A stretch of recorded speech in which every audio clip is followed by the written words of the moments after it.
Hej alle sammen. Vi skal reklamere til vores uddannelse, og vi vil gerne sige nogle gode ting, selvfølgelig. Fordi det er ikke nogen dårlige ting.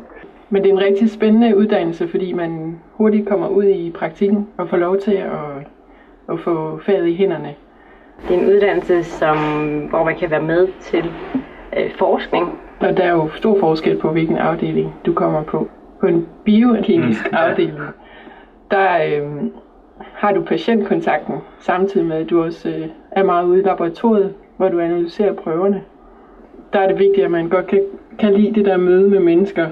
Nogle afdelinger har patientkontakt, nogle afdelinger har ingen patientkontakt. Og så er det så flot, at man kan bare vælge den afdeling, man har lyst til at arbejde med. Uddannelsen har mange rigtig spændende fag. Så begynder man også at lære noget om, hvordan kroppens organer fungerer, og hvordan cellerne og vævet i kroppen er opbygget.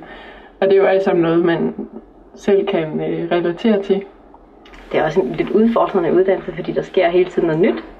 Men det er spændende at tilegne sig et håndværk, som det er at tage en blodprøve.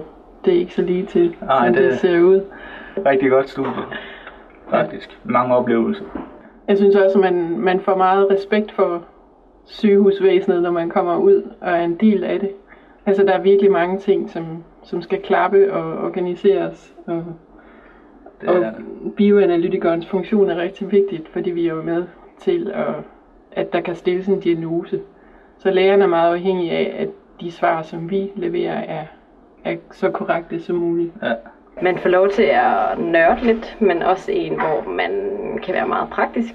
Man kan næsten ikke undgå at lave lidt om på sin egen livsstil. Det er rigtigt. Man bliver lidt påvirket. Ja, du er blevet sundere eller? Simpelthen. Og nu lige sådan hele tiden? Ja, fortæl om din mest pinlige oplevelse. Nej, det bliver i morgen. Okay.